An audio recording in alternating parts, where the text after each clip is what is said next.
Στις 22 Μαρτίου γιορτάζουμε την Παγκόσμια ημέρα νερού. Ήξερες ότι το 96% του νερού στο πλανήτη μας δεν είναι πόσιμο? Το 2% βρίσκεται σε παγόβουνα. Και το υπόλοιπο 2% είναι όσο μένει στον άνθρωπο για να πιει, να πλυθεί και να ποτίσει. Τι μπορούμε να κάνουμε εμείς γι' αυτό? Μπορούμε να μην σπαταλάμε άσκοπα το νερό. Ας δούμε κάποιους τρόπους με τους οποίους εξοικονομούμε νερό και βοηθάμε τον πλανήτη.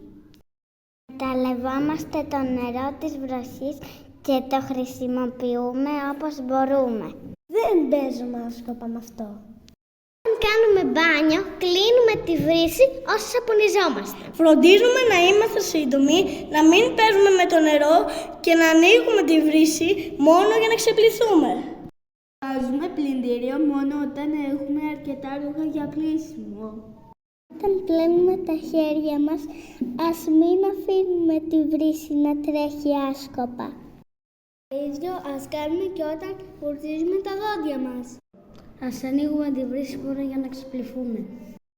Καθαρίζουμε τα μπαλκόνια και τους εξωτερικούς χώρους με σκούπα και όχι με λάστιχο, ακόμη και αν μας παίρνει περισσότερη ώρα. Όταν πλένουμε τα πιάτα, ας κλείνουμε τη βρύση. Δεν χρειάζεται να τρέχει το νερό και να τους σπαταλάμε άσκοπα. Ποτίζουμε τα φυτά στον κήπο ή την βεράντα νωρίς το πρωί ή αργά το απόγευμα. Όταν έχει πολύ ήλιο, το πότισμα καταστρέφει τα φυτά και παίρνει πιο πολλή ώρα, άρα σπαταλάμε περισσότερο νερό. Κάθε σταγόνα μετράει, χρησιμοποίησε το σοφά.